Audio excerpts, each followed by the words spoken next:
Look, Philip, your grandparents' wedding. Look how things were different back then. How knowing your family's culture and history can help you with developing your soft skills. Stay with me to understand.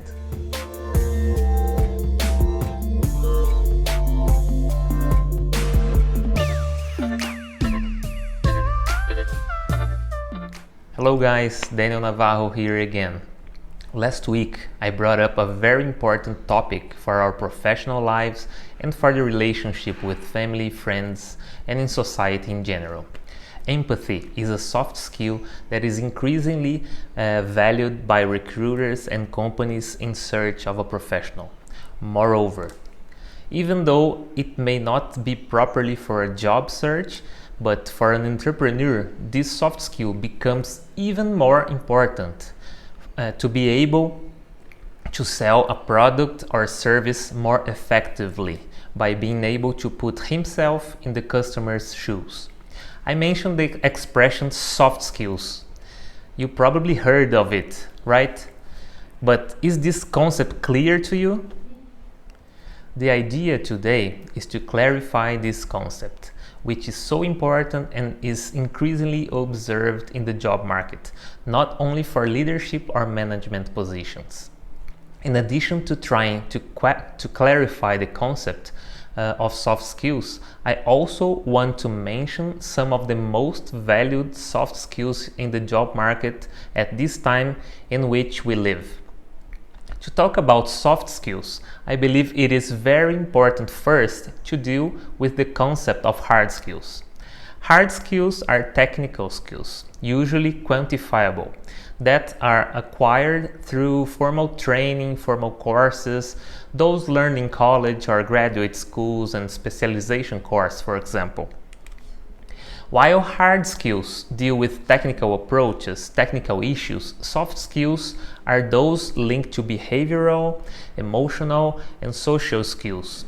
These have a more complex development and depend on factors not only on exposure to books, courses, and classes.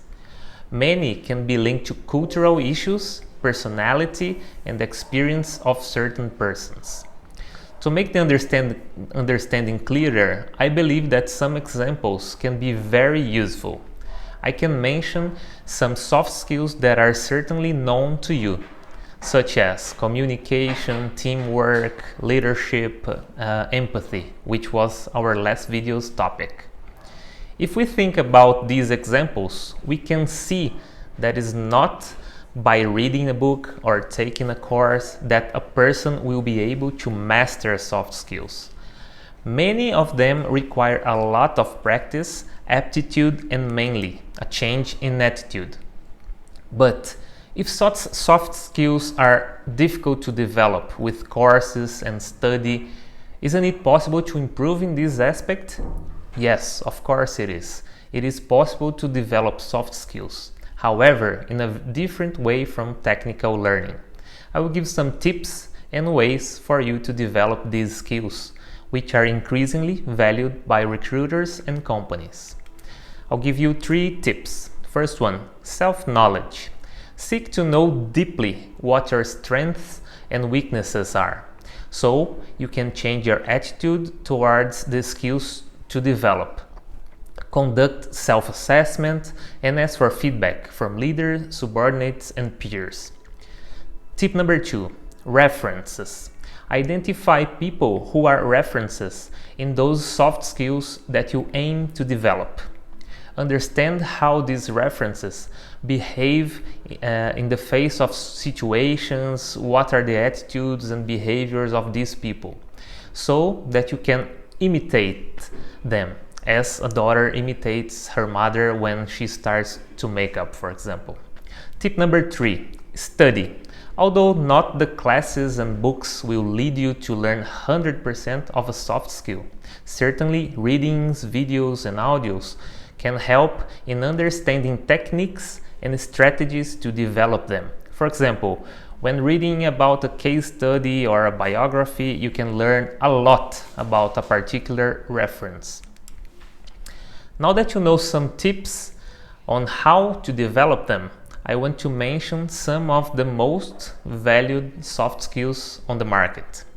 Some of them have already been presented by Leandership and others will be. So you can go back to the articles and videos already made and stay tuned for the next ones. Let's go to them. Communication, organization and planning, creativity, emotional intelligence, empathy, leadership, intercultural fluence or ability, teamwork, analytical thinking. I just shared some examples that I see more and more in my readings, in conversation with other professionals, but I think that other soft skills are just as important as those I mentioned. I believe that we could write a book about them. Certainly at this point, you are more familiar with the concept, how to develop, and also the most relevant soft skills at this moment. Next week, I'll be back with more Leadership content specially made to you. Don't forget to subscribe, give the thumbs up and share this video. See you later.